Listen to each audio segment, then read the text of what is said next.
everyone. Welcome to the fourth episode of Isip Isak for the year 2023. We're coming in with fresh topics and speaking to current contexts with old and new friends who will join us here at Isip Isak. I am Zara, your moderator for this evening, and last episode of Isip Isak, we chatted with Prof. Mary Racelis and Bea Bakason about change making. If you want to remember lang, no, i-recap ko. We looked at recent history and we learned that change is slow, change is hard, but there's hope. Our panelists shared that we need to envision the world that we want to see and participate in taking the steps to get there, as Prof. Mary did for over 60 years, being mindful of the small wins along the way. Tonight, we continue to use history as a lens to look at social systems naman.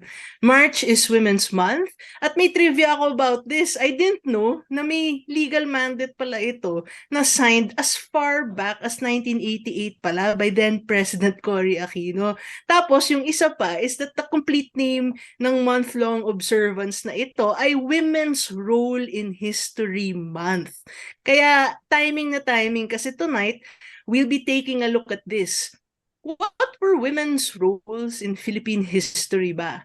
Is the Philippines matriarchal or patriarchal? And does it even matter? So if you're watching now and have not yet shared the link to tonight's conversation with your family, friends, kamag-anak, kapamilya, i-share mo na. Meron pa tayong time, magsisimula pa tayo. Kaya take that link, share it to your friends, and if you're already online, shout out naman. Pwede namin basahin at kung may mga tanong kayo, pakisend na rin dito kasi kung mababasa namin yan, pwede naming sagutin online. Of course, if we don't have enough time to answer your questions, we will try to get back to it, perhaps on social media or through email. But please, please post your questions. We're going to try to answer the questions that you have tonight. If this is your first time tuning in naman to Isip Isak, these conversations on faith and society are brought to you by the Institute for Studies in Asian Church and Culture, or Isaac. Isaac shares biblical perspectives on issues in the public square using traditional and social media as part of its work in advocacy and popular education for good governance. You can visit our website or social media platforms for more information. Okay, so tingnan muna natin, meron na ba tayong mga shoutouts? Okay, meron tayong comment. Andito na si Ate Naji. Hello, Ate Naji. Thank you for tuning in. And I know that Ate Naji is tuning in from somewhere in Cainta. So hello, shout out to Ate Naji. We have some people in. So everyone, tonight we are joined actually by some friends of Isaac who have perspectives to share. And kung wala na tayong inaantay at ready na kayo, magsimula na tayo. First, we are honored to have with us Professor Feby Mangahas. She is a historian, researcher, author, and professor who has served beyond academia as a member of the Board of Commissioners at the National Historical Commission and the Board of National Commission on the Role of Filipino Women. She has also headed the Cultural Center of the Philippines Women's Program. Her essays on women and babaylan feminism are a significant grounding of feminism in Philippine culture and history. So glad to have you with us tonight, Prof. Fe. Good evening. Ako din. I'm so happy to be here with you. Good evening. Good Now, evening. our next guest for this evening is Janela Mangalos. She's a graduate of AB Communication from the Ateneo de Manila University and is currently a multimedia reporter for Inquirer.net. Balita ko rin, top student to siya ni Professor Mary noon sa Politics, Government, and Citizenship class niya. Very happy to welcome you to Isip Isak, Jean. Thank you so much for having me. I'm really honored to be here and to share my insights with you and to hear your insights as well. Right. And I'm glad to have you both because I myself have so much to learn. And I think together with the audience, we are very interested to find out perspectives on these words that seem to be floating around. We hear it a lot, right? Especially patriarchy. Oh, the patriarchy. And sometimes I wonder, what does it mean? And whether our society is a patriarchy. And so it would be nice to hear actually from Prof. Fe, who is a historian and who has studied this extensively, and also a perspective naman from a contemporary perspective, mind you, also from Jean naman. So thank you so much for joining us. And perhaps to start off tonight's conversation, maybe we can get everyone on the same page on definitions for this evening. So Prof, what does it mean ba when a society is labeled matriarchal or patriarchal? Well, pagka patriarchal, it's men dominant in society. So sila yung rulers, sila yung lawmakers, sila yung leaders, sila yung nasa production, nasa economy, nasa country. Sila talaga yung importante. And the women are relegated to minor roles like household, bearing children, raising up children, taking care of the domestic affairs, di ba? Or if at all, tutulong lang sa farm, sa production, ganon. Assistant lang or katulong lang. Not really performing vital economic activities. So, pag patriarchy, from the word patria, your patron siguro, they are the dominant in society. And the women are in subsumed. Ang matriarchy naman is the opposite, where the women are dominant. Sila yung ruler, sila yung nasa army, sila yung nasa economic, and the men there are parang sa background lang or maybe servants or performing minor roles. Pero walang ganyang mga society talaga kung iisipin mo, no?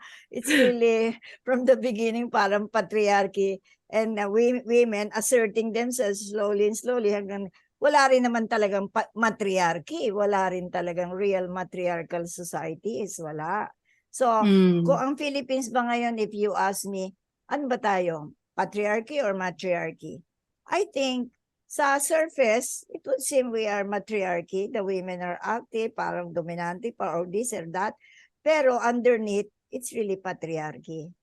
There is really limit sa women's roles and power, no? Pero if you ask me historically, maganda yung simula kasi natin. We lived in an environment na walang winter. So very benevolent ang nature natin. We live in a country na islands na napakadaming resources. So mga barangay na talaga namang self-sufficient. So wala dun yung mga mag-emergence ng patriarchy where the men had to do the fighting, the planting and all that production.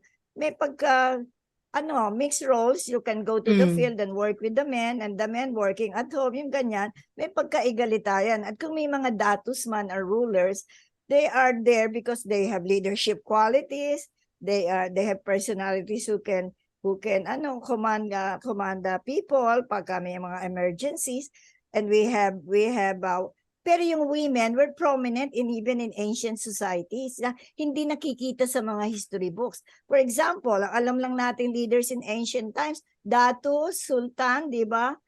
O kaya yung mga maharlika group. But have you ever heard na ang mga prominent leaders nun were the datus, the sultans, and some of that people in technology na mga panday and all that. But the babaylan, di ba? Have you heard of the babaylan? When you took up Philippine history, was the babaylan ever mentioned as actually one of the prominent leaders in that ancient society? Wala kayong alam. In fact, when I heard about it nga in one forum, ang babaylan were men, di ba? Yes. And then later on when I started researching on that, and it was a male professor of mine who introduced me to the idea na, hey, you've been talking of leaders and you have not even mentioned the women leaders. Who were they? Di namin alam. And then he said, babaylan. I thought the babaylans were men. Hindi, sabi niya. Ang major roles ng women noon, ng leaders, were women, sabi niya. If you have the dato, the sultan, you have to put the babaylan alongside because the women leaders controls practically all spheres of society. They were priests. Hindi nga na tinatawag na priestess kasi ang naglilid ng lahat ng rituals in ancient times were women. Kung meron mang magiging priest dyan, he has to be binabae. Kasi kailangan if you lead rituals, magaling kang kumanta, magaling kang sumaya, magaling kang tumula, yung mga ganyan, di ba? And at the same time, very wise and all that. Kaya sabi niya, wala akong naririnig sa inyo, even historians, na merong babaylan leader. So that's the beginning of my knowledge of babaylan from a male professor pa, 'di ba? Nagaling pa sa Paris, sa Sorbonne, na dumating dito. Kaya yun wala talaga. Kayo, did you ever hear of the babaylan in your Philippine history course? Actually, my knowledge of the babaylan was only as a medicine man. And so I'm fascinated to learn that hindi pala, historically the babaylan pala was a woman. Yes, women. If men join them, they have to be, effeminate and experts in their field, di ba? Parang silang priest, doctor, cultural artist din. At the same time, mga lawyers then judges, kasi they were part of the community that formed the judges during pagka may mga conflicts. So woman leadership talaga. And that was really invisible in most Philippine history classes. So in my writings now, in my latest books on history, which are used in private schools, ando na siya. Wow. I've Thank already you. included her.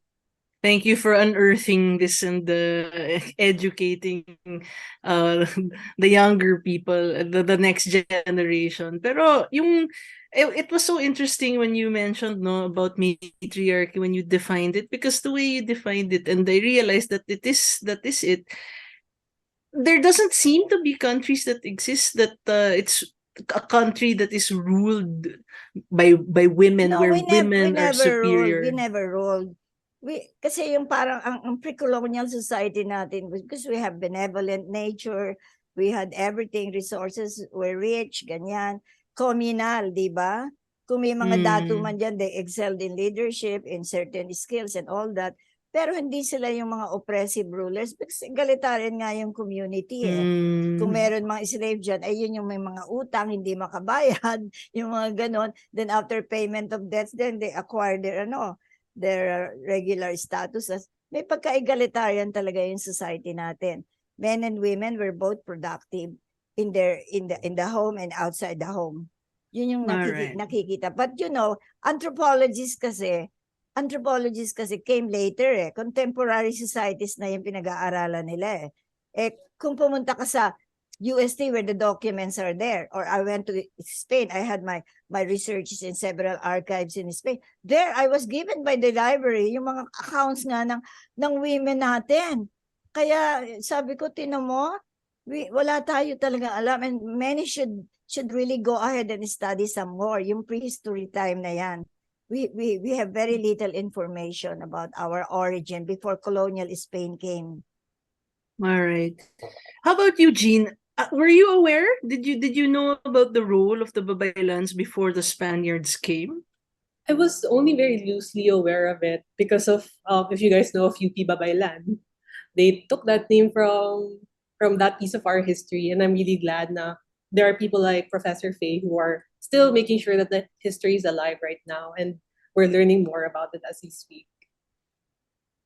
Thank you. But from your perspective, because what I'm getting from Prof is she's saying that our society before was more egalitarian because each person had their roles, and because our because environment the economic was conditions were egalitarian right. We cannot separate our society from the access to production and resources. Dahil accessible yun sa lahat, and families, even the households, were somewhat ganun din, di ba?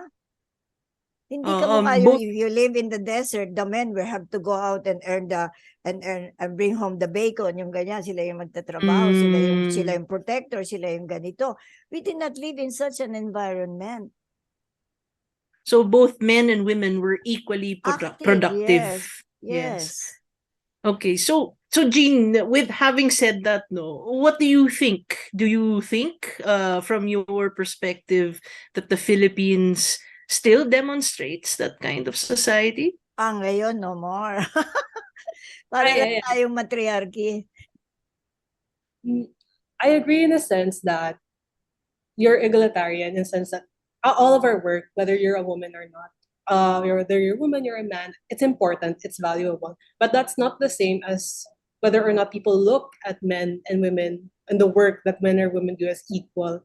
Because being a homemaker or a housewife, it's important, but people don't give the same value as that from a man who goes to the office. So they're both important and egalitarian in that sense. But it becomes patriarchal because of how people view the work that women do in our society. So in terms of how people perceive the work women do, it's definitely patriarchal, but that doesn't diminish the value of women in society back then, and especially even now. And if you ask me, I definitely think that we're still patriarchal, considering all of the ways that women are oppressed to this day. For example, the violence against women is very pervasive, but women still have a difficult time escaping marriages because there's no divorce law, and there's just so many ways that patriarchy persists in the lives of women beyond the ways that studies can measure it, beyond numbers, beyond statistics.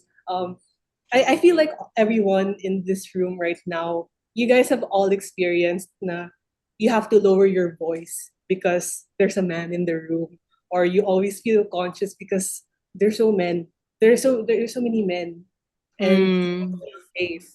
So that problem doesn't exist for men. Nah, they don't have a problem if they're in a room full of women. They're actually happy if they're in a room full of women. But everyone here, all of the women here, we all know what it's like to be always reminded that you're a woman, i.e., meaning you're smaller in society.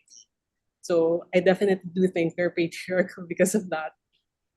That's a good observation, Jean. I can totally see it. My field is in maritime, and maritime is highly male dominated, and so I'm usually the only woman in the room, and it can feel belittling sometimes. But also, I think that from experience that we can claim our voices in those spaces, which is great because perhaps that is the freedom that we enjoy. And I would like to go back to Prof. Actually, because she did mention earlier that our laws in terms of gender equality are quite they're there. They're quite progressive. Yeah. Then somebody was asking, ano daw ba ang difference between patriarchy and matriarchy? Wala naman talagang patriarchal ang societies up to now, except that because women have fought for laws, for equality, meron na tayong mga batas, except that women asserted talaga yung our role in the economy na we can be both productive, di ba? Ang OFW natin, majority are women, di ba? Yung mga ganyan. So, wala naman talaga tayong masasabi ngayon na matriarchy, wala. But if you say, kamukha sabi ni, sino to? Si Sarah ba yan? Yes. Sarah. Sabi nga niya parang matriarchy on top, parang ganyan. Pero actually, underneath, the men are really more in control. Maraming situations na women feel, halimbawa kung puro lalaki o gabi lalabas kang mag-isa, di ba? Yung mga ganyan. Oo. Yan yung sabi ni Jean kanina na nafi-feel tayong lahat women here. Right. Na-feel natin kung anong ibig sabihin nun to be in the presence of men. Yeah. Now, we have a question here from Leo Nil. And before that, I'd like to say hello. Also, we have some people watching. We have Liza and we have Telma. Si Liza Gordo and Telma Cantileps. Good evening sa inyo. Salamat sa panonood. Ngayon, punta tayo sa question ni Leonil. Yung question naman niya is, what is the difference between matriarchy and feminism naman? Ako, medyo mahaba-habang usapan po yan. But does anyone want to share a perspective on this question? Sino muna? Yeah. Ikaw, Profe. Prof, you can go ahead. Difference between matriarchy and feminism. Feminism. Matriarchy is the dominance of women in society. For example, merong mga legends or stories about society in which the rulers were women. The soldiers in their army were women, di ba? And then they are also into production. Yung talagang wala namang ganun eh. Wala naman talagang ganung society. Yun yung matriarchy. Pero what is feminism from the word feminine or feminus, female, femaleness? Ito yung nagsimula sa West eh. Because I think, mas malupit ang patriarchy sa West kaysa sa atin. Di ba? Kasi may winter doon, tsaka mahirap yung mga resources doon, may ganyan. So, yung production, yung defense, nasa kamay ng men because of the physical strength, di ba? And so the women were relegated sa bahay, tsaka yung panganganak, 9 months kang pregnant, nawawala ka rin talaga doon sa economic activities and all that. Nagkaroon na sila ng notion that the men are the breadwinners. They come home with the bacon, di ba? Pero ang women, nasa bahay lang, magluluto, ganyan, mag-aalaga ng bata and all that, domestic works. Kaya, yun yung reality. Pero yung matriarchy, meron sa legends, for example, yung panahon ni Urduha, legendary from Pangasinan, in which the leader was Urduha, and she had an army of women, yung mga ganyan, but legendary. Hindi naman actually nangyari yan sa Pangasinan, ano? But some societies, I don't know, historically, anthropologically, wala kaming masasite na ganyan na society in which the women ruled and governed. Talagang from the beginning of times, because siguro ng physical strength and defense and mga dangers and all that, the men were doing that, di ba? And the men were cooking and feeding and nare-relegate dun sa tasking na yan. Kaya parang ang tingin ng marami sa societies from the beginning of time, hindi nila maisip yung egalitarianism, kundi talagang the men have this privileged position na in society to defend the women, to take care of the family, yung mga ganyan.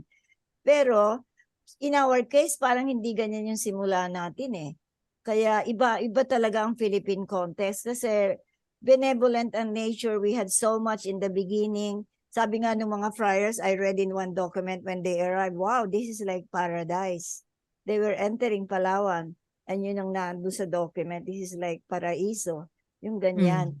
So, siguro, sa mga countries na deserts, may mga hard winters, ganyan, mas maagang nag-rise doon ng patriarchy, mas maaga din nag-rise doon ng social classes, class divisions, and all that. Kaya, iba talaga yung development ng West. Kaya din naman sila parating nagiging dominant kasi they were continuously dominating and practicing power, and the power was not only between classes but between men and women. Yun ang nangyayari. But in our case, nagsimula lang yung patriarchy na yan and through colonization by Spain. Meron tayong mga elites na they have more lands, they have more this, but their property and wealth was really for the community pag may crisis. Yung mga datos na mga yan, they were responsible for the community and their wealth was to share. Hindi talagang private property. The introduction of private property came with feudalism via Spain, capitalism via US, and up to now. Diba? That is the modern form of economy and production. Kaya I think kasi wala tayong knowledge about our beginnings. We were small barangays, independent from each other. We did not know. Kaya naman mahina ang nationalism natin. Ang nationhood natin mahina. We are so used to barangay and families and communities. Di ba? Even now, associations, NGOs, ganyan tayo. But talk of the nation, talk of love of country, verbal, easy. But actual, no. We prioritize families. Right. Thank you for that perspective. That's very good, and I think it makes a lot of sense now that with the power concentrated on the patriarchy in the West because of their environmental conditions, and feminism, the kind of production they had, yes, and the kind of production that they had, feminism also Came arose from there. came Yeah. from there. Yes. And it's And feminism. anti-male, huh? It's Right, right. directed against patriarchy.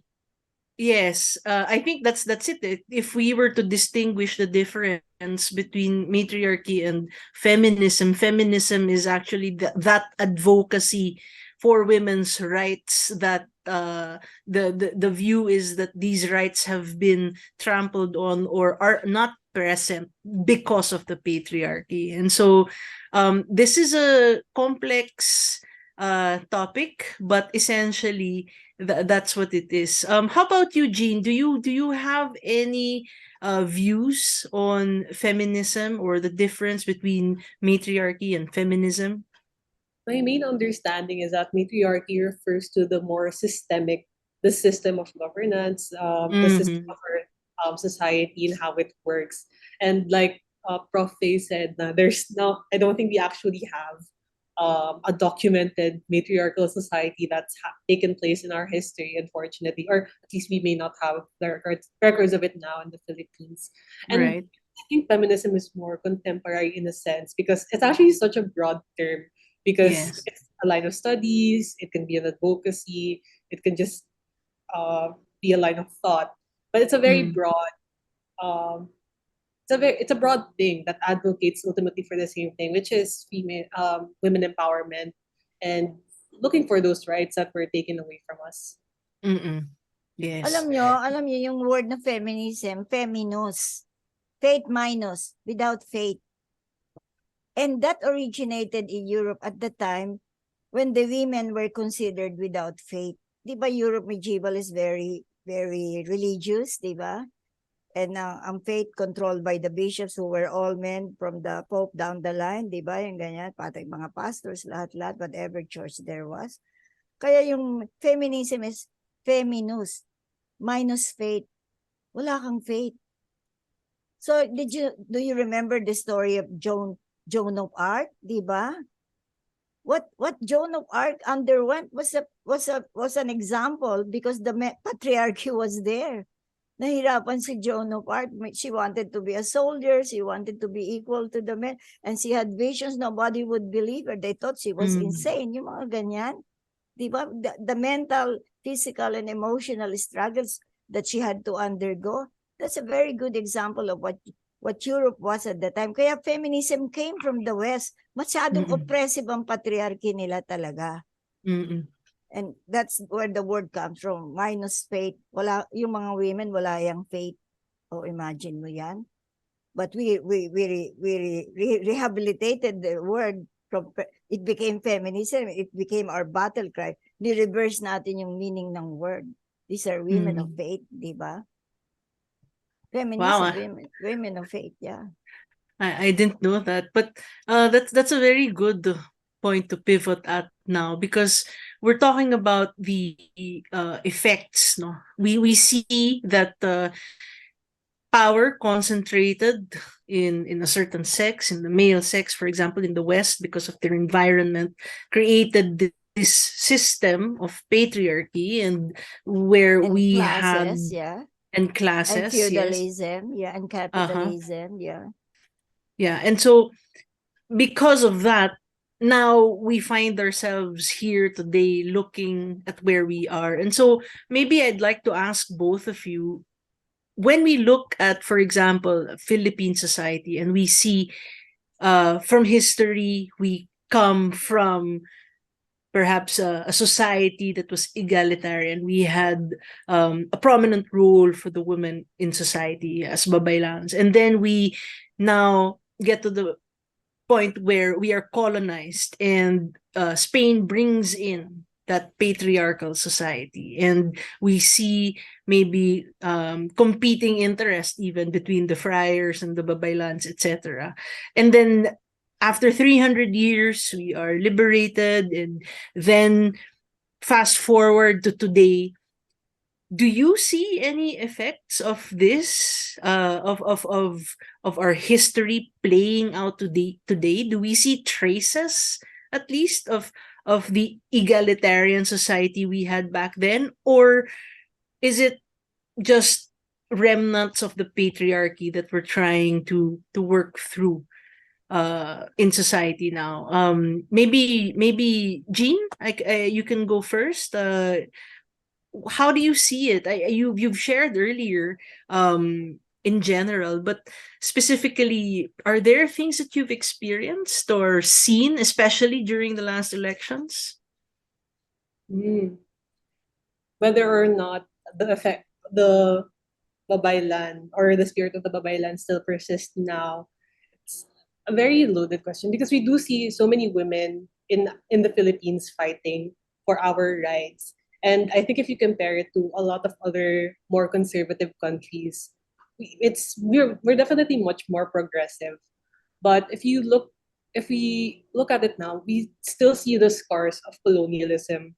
I feel like it's like our nationalism is fighting with the scars of this colonialism because we have so many people fighting for their rights.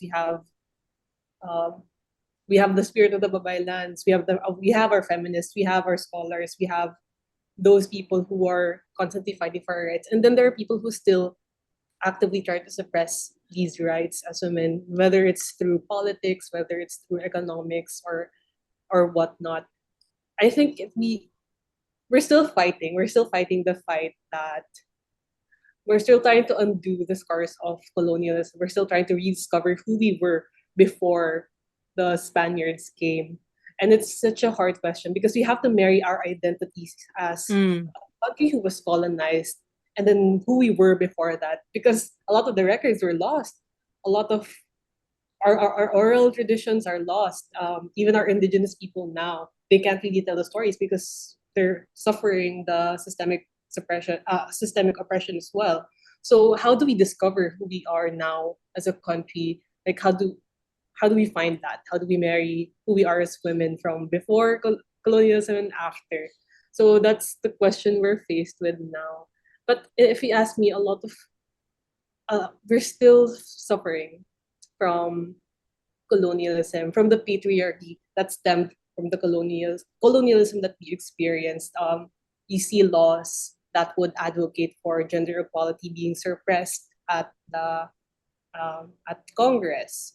We see how our lawmakers, the disparity between the men and the women, is incredible. You don't see it's really more men than women. And if you look at how many presidents we have, we only had two female presidents, and in and in the last election, we also had only one female candidate. So mm. the scars of colonialism still really bleed into how we live now. And in effect, patriarchy still permeates everything that we face as Filipinos. Right. And I like that picture you present, though, that how do we reclaim, no, that identity, or how do we marry that identity? And I think that maybe we can ask Prof. No, na yung identity natin noon as women leaders today Yeah. We have is, had two presidents, yeah. women, Cory and GMA, no? But two cents ko lang, I don't know if you will agree. Sometimes we have to be leaders, but when we become leaders, we have to be like men. We have to govern. Hindi natin madala talaga yung ating womanness and style of ruling, governing. We have to do it by the standards that really is male, di ba? Male leadership. Yeah, Even that's Cory had to appear strong, and GMA, kita mo naman si GMA, no? So tough and all that. And look at First Lady Imelda Marcos, di ba? Beauty yung kanyang weapon, but Iron Lady, something like that, di ba? Yeah. Tama si Sarah na it's complicated, it's not easy, and we are still struggling. Tama siya. We still have a lot of nandyan yung mga laws, but ang hirap naman pumunta sa korte, di ba? Ba mo na harass ka sexually, nakakahiya din, di ba? Na rape ka, yung mga ganyan, it's not easy. It's not easy for women. Easier for men, yung mga ganyang issues. And when men joke, diba, may mga jokes sila, may mga expressions like, expressions against women, merong PUTA ina, yung mga ganyan, but walang PUTA ama, diba, yung mga ganyan. Meron silang mga verbalisms na wala ka talagang kalaban-laban, nababastos ka na lang talaga. Wala kang pang-counter na gano'n na equal na kabastos against the men. Diba? Wala. So, yan, tama. I felt what just Sarah said na it's still patriarchy there. But our women have been so assertive and so consistent in fighting for our dignity as women, not just as human being, but as women. Kaya naman marami tayong batas at saka hindi tayo basta pwedeng harasin o ganyanin, di ba? And generally in the world, ganyan. But pagdating na sa talagang business and all that, mararamdaman mo na who really holds the power. It's not us. It's really the men still in control of society. Mararamdaman mo yan eh. Halimbawa mo, mga karpintero nagtatrabaho dyan, medyo sexy ka, naglalakas, sisipulang ka. Do we do that to men? Hindi natin ginagawa yan sa lalaki, di ba? We never exercise dominance to any male or in a situation na ganyan, di ba? Sila yung body natin, yung sexiness natin is always an object, di ba? So, it's really there. Kaya nga, tama si Zara na talaga it's there and it's a long struggle yet. But we have gains. Yun ang maganda rin naman. Like today, we have Women's Month, di ba? May nagtanong nga sa akin, bakit Women's Month? Walang Men's Month. Because sabi ko, every day is Men's Day. Yun ang sagot ko. Siyempre nainis sa akin, di ba? What can you answer? Ginaganong ka na nga. Because every day is Men's Day. Di ba? We have to have a Women's Month. At least a month for women, di ba? Oo, pero nakakainis din siguro itong battle of the sexes. You should really, hindi talaga siya magandang topic, di ba? Nakakainis din talaga. And ako, I taught women's studies at St. Scholastica for so long. And madali because they were all women. But merong few men minsan coming from College of Music or Arts or ganyan. Sila naman yung nado-dominate ng mga women. They experience the opposite naman. Sila naman yung naaapi. But that's rare. That's not the dominant society we have. Pag sa bastusan na, talagang talon-talo tayo. Wala tayong kalaban-laban. Okay po. May tanong po tayo dito galing kay Josemar Romano. So ang tanong niya, is it really desirable to have a society where power or the opportunity to rule is equally shared between men and women? And why? And so the question is it desirable ba where power or opportunity to rule is equally shared? Who would like? Siyempre naman, dapat opportunity should be equal, di ba? Gusto nating maging governor, mayor, may capacity tayo, and we win in an election. O yung si GMA, naging president, si Cory, naging president. Yung mga ganyan. Why not? That choice is open to us, pero majority of the presidents will really be male. Because hindi naman every woman is basta tumakbo nagiging presidente. Like Lenny, she lost, di ba? And we were all expecting her to win na. Hindi naman every time na basta may the opportunities are there equal, yun dapat lang, walang sarado. And I think open naman to all of us, except the reality is talaga namang even with the rich families, who are the really heads of those rich families, di ba? Puro lalaki. If you name all the rich families, siyempre yung mga tatay nila unless na byuda na, then it transfers to the women, di ba? Mga ganon. Otherwise, talagang male, nandiyan pa rin yung patriarchy. But the surface really, sa atin parang the women are kasi assertive tayo. Assertive. And we have history of women in Philippine history who were really assertive. Kaya the men could not do anything but have respect for these women leaders. Like si Doña Chodora na nanay ni Rizal, sila Trinidad Texon, sila Magbanwa, Teresa Magbanwa, Trinidad Texon. They were generals. They had to wear pants and ride horses and carry mga sandata and fought in the revolution. Hindi sila binawalan. They opted to be like that, and they were there together with the men. I don't think they experienced discrimination. They were taken in as part of the forces that were fighting, And we have women leaders na kahit naman present day, sila Leticia Hanin, di ba? Yung mga ganun, respected talaga, mga senators. Look at Laila de Lima. Di ba? Fighting ang strength niya na talagang bibigay ka kung mahina ka. And I think ang nakakaproblema sa kanya is being a woman, nahihirapan siya talaga sa kanyang kalagayan, no? The majority of the men in the Senate, in the Congress, and everywhere in government, do you think they would side with her? Under Duterte or even under Bongbong? Hindi nila paparamdam yun that they all support her, or tayo pa rin talaga mag-a-affirm kay Laila. Diba? Yung ganyan, hindi tayo basta, nandyan talaga yung patriarchy. Subtle lang talaga sa atin. Very subtle. Yeah, more subtle. Yeah. Yeah, more So, subtle. Jean, how about you naman? I'd like to ask you a question, Jean. We have a question here. Admittedly that, there is this imbalance, and I like what Prof. Fe pointed out, no, that even when you rise through the ranks and you become a leader, when you're a leader, you need to operate in the man's world. So the systems that remain. So you need to fit into that system. So, Jean, my question to you, and this question actually was fielded by Danny Agoncillo. What can and must be done to further promote gender equality among Filipinos?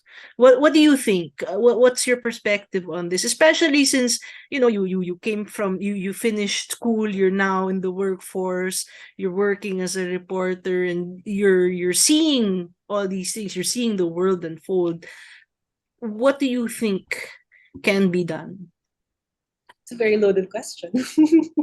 There's so many things. I feel like it's such a big problem, but at the same time, that offers us the opportunity to do so many things in different spaces. So whether you're in the academe, like Prof. Fe, whether in the academe, making sure that the history of women, empowered women, is recorded, or whether you're on the streets or protesting for women's rights, or whether you're the lone female senator in the house, or in the Congress, you have to fight whatever fight you can, because there's so many. The problem is so wide and so encompassing that it allows us a space to fight, in no matter in whatever way we can.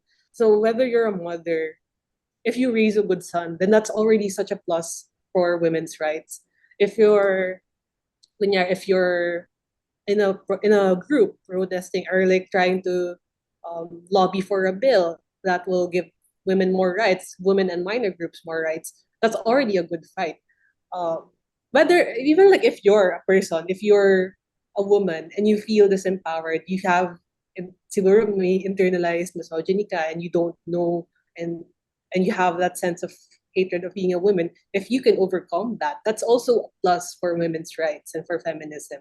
So because of that, because the war is so big, there's so many battles that you can win. Right.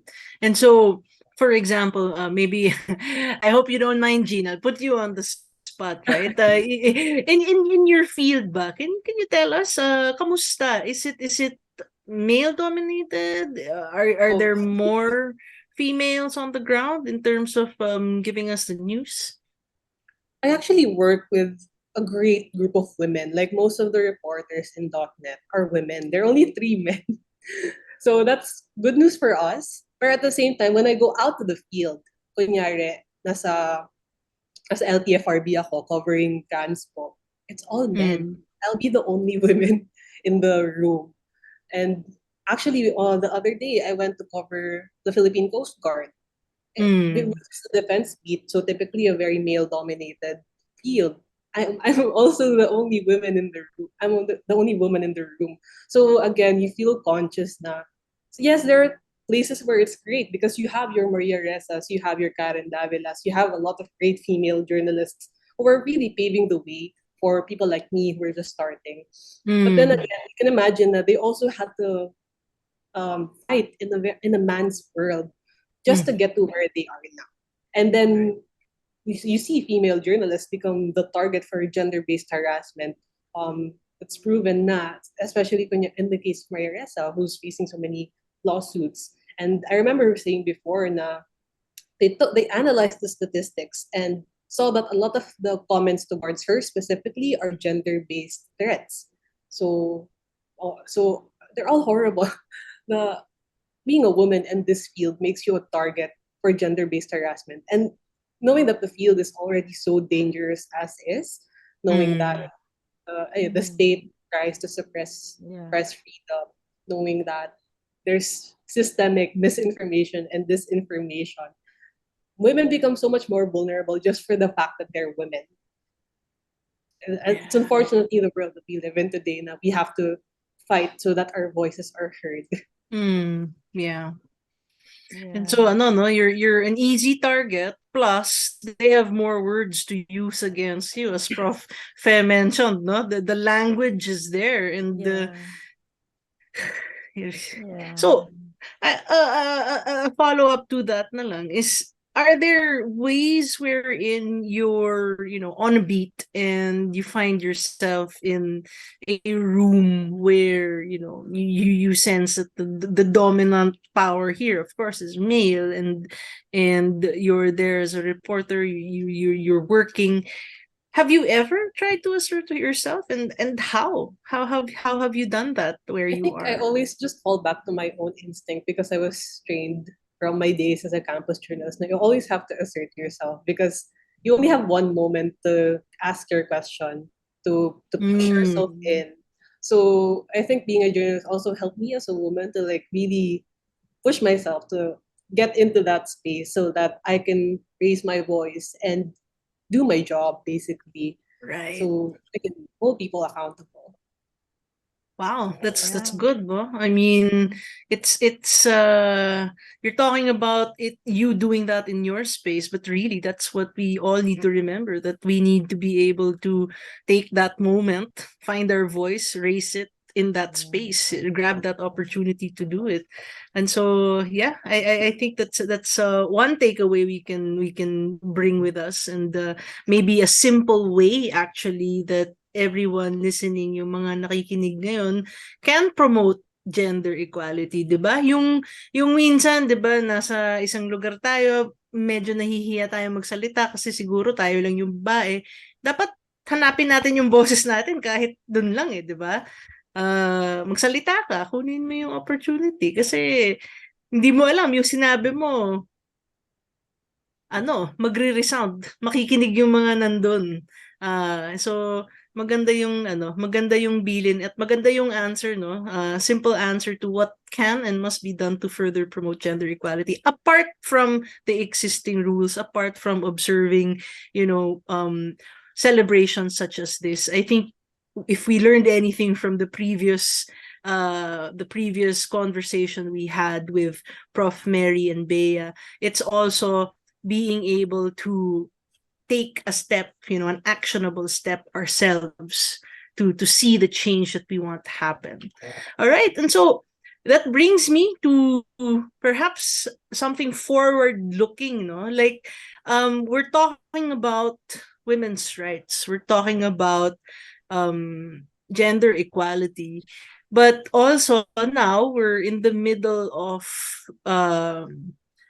the period where gender is also being discussed, and there's a lot of conversation about what that means. And so for both of you, I'd like to ask, how could this change, this fight for women's rights, or this fight for equality, how could this change in the future, or will it even change if we're talking about equality in general, equality for all genders? I mean, the Philippine Commission on Women has talked about going, or their theme being one for gender equality and an inclusive society. And so does that change anything, or does it just mean that it is a broader scope now? The front is broader.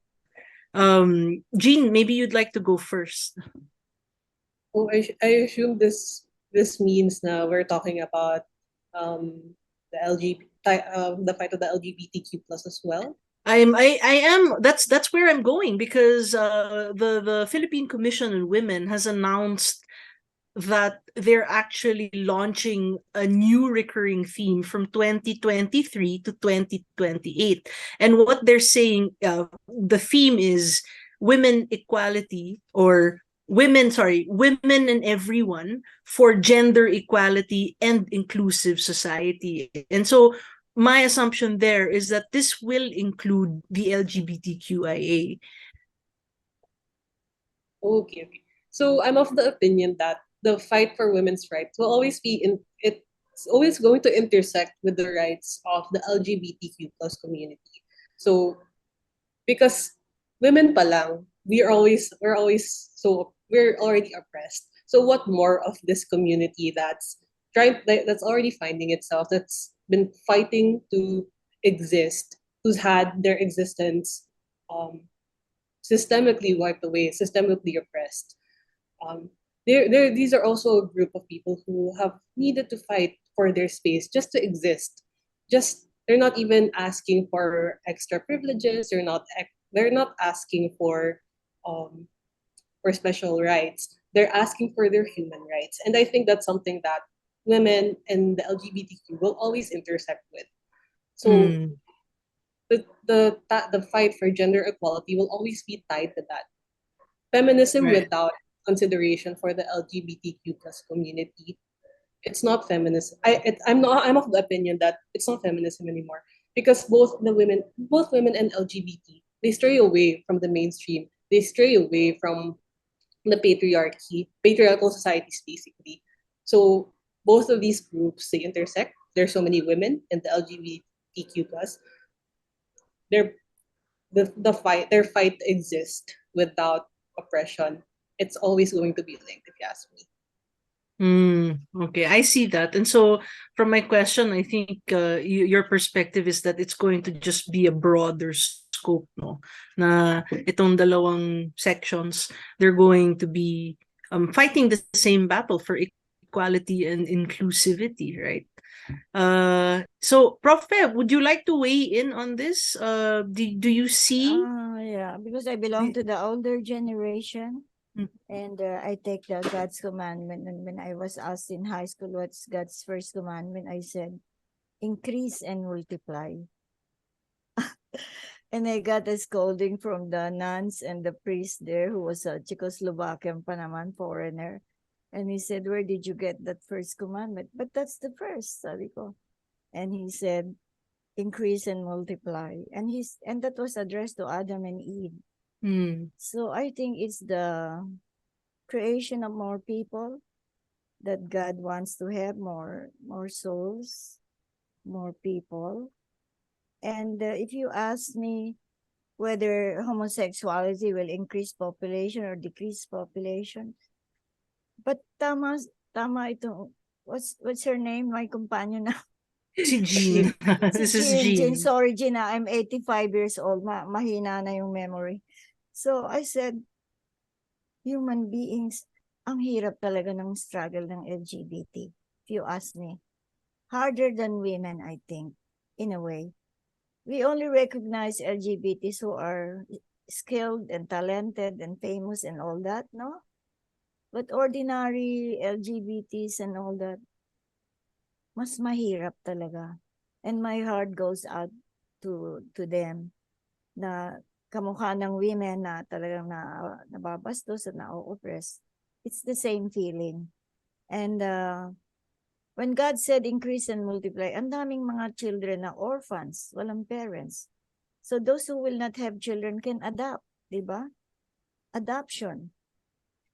So there must be a solution somewhere that all genders must be equal and human beings talaga.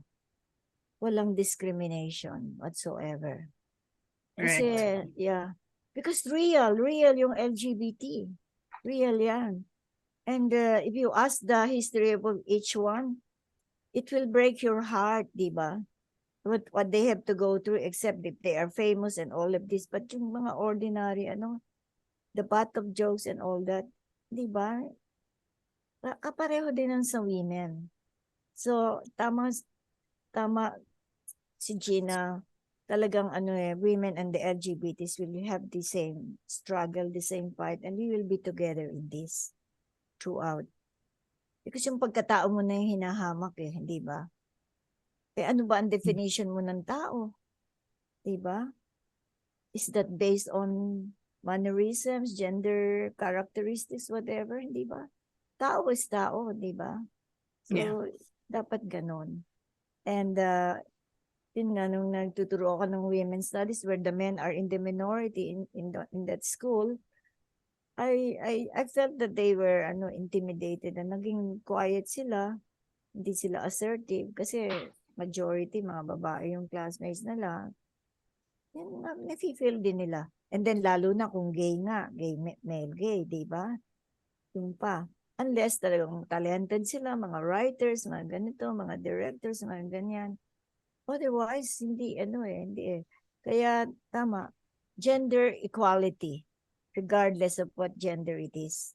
Pareho-pareho yan. All right. So we're winding up our conversation this evening. Before we go, any last words? Jean, would you like to go first? I think my last words would be, I think that a lot of men don't understand is that women always have to speak louder just so that they can be heard. We're not allowed to make the same mistakes as men do because we're not afforded the same patience. No one says girls will be girls. So we don't have any excuses because there's so many things we're expected to be. We're expected to be beautiful, strong, thin, or whatnot, all of those things. So I think that there's really no shortage of shame in the world for women. And for women, life becomes a process of healing from all the shame, trauma, and pain that the world inflicts upon us. And through the process, we learn how to raise our voice. We learn how to love deeper and to fight stronger. Yeah, my last word is whatever gender you are, we are all human beings. There should be compassion and love and equality for everyone. Yung pagkatao ang importante. Magpakatao, maging tao, and that's it. I think God created us to be like that. And ang pinakamasakit talaga yung mahamak ka bilang tao. Oo. Hindi ba yung mga landlords pag hinahamak yung mahihirap may kasama pang panlalait sa pagkatao. Kaya it's so horrible. It's so cruel talaga. That should stop. And women and LGBTs should really assert that we are human beings, di ba? And we cannot be treated less than human beings. Yung ganon. Be kind, be loving. All right. Thank you. Thank you po, Prof. Jean, thank you so much for sharing perspectives tonight. And I think na if anything, everyone who's listening, marami tayong nababasa or naririnig sa news ang Philippines daw sa 2022 Global Gender Gap Index, 19th out of 146 countries, meaning pataas tayo doon na we're high up there in terms of optimal gender parity. Pero sa usap-usapan natin ngayong gabi, nakikita talaga natin na kahit meron tayo ng spirit ng babaylan, that's why we have women leaders who are able to actually marry the spirit of the babaylan where they are now. They have historical figures to look to. Still, these leaders need to enter into and fit into a system that does favor the patriarchy, that does require you to be more like a man. And so we see that while the gender gap has closed, this really isn't the case on the ground. And so Lalo ultimately, na if we are mm, Filipinos. so yun, Yeah. lalo na if we're Filipino. So ultimately, yung ating nakikita ngayon is talagang equality and inclusiveness kasi tao tayong lahat.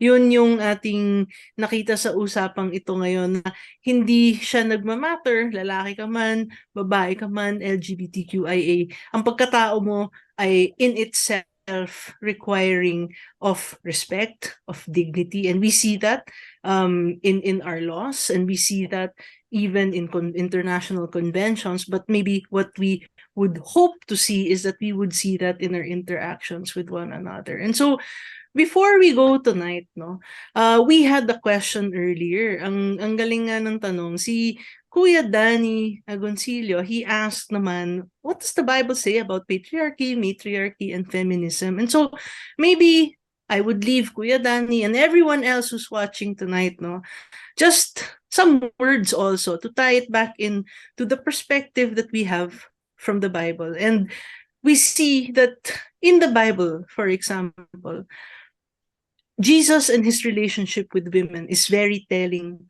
of the kind of equality and inclusiveness that he lived out in his life. We will see God coming before Jesus and coming to Mary and elevating her. We see God revealing to Anna that Jesus was coming. We see that Jesus had around him Mary Magdalene. He had Joanna, who was the wife of the manager of Herod's household, Susanna. And these were disciples who even supported Jesus financially. We had his dear friends, Martha and Mary. Jesus broke cultural barriers at that time. He even went out of his way to see and meet with the Samaritan woman. He defended the woman who was caught in adultery. And when Jesus was crucified, women were the last to leave the crucifixion site, and they were the first at the tomb. They were the first witnesses. And so all of these things that we see in the Bible, actually, in the narratives of how Jesus interacted with women, you would see that Jesus countered the prevailing notions of the day during that time of how women were viewed in society and women's place in society. And so we see that actually it's the cross of Christ that is the great equalizer. We see in John 3:16, it says, "For God so loved the world that he gave his only son, that whoever believes in him should not perish but have eternal life." That's whoever. Yes. That's all inclusive. It leaves no one out. Whether, what position you hold in society, your mental capacity, or your gender. We also have another passage in Galatians, that's in Galatians 3, that speaks of our equal opportunity also of salvation. You are all sons of God through faith in Christ Jesus. For all of you who were baptized into Christ have clothed yourself with Christ. There is neither Jew nor Greek, slave nor free, male nor female, for you are all one in Christ Jesus. And so we see that there is no sexism at the cross. And so while in this world, yes, we will continue to struggle for equality, for inclusiveness, and it will get disheartening at times. But I hope that if there's anything also that we can take away tonight, that we believe there is a reason for hope. And with that, I would like to invite everyone to tune in on March 16. Our next episode, we will be interviewing women in leadership and asking them about their personal experiences. And also, if you would like to listen to this episode, perhaps on your way to work, while you're commuting, pwede din kayong makinig sa Spotify, Isip, Isak, Faith and Society Unplugged. This is Zara D, and I'm wishing everyone a good evening. Thank you, Sarah. Wonderful. Great. Thank you. Thank you.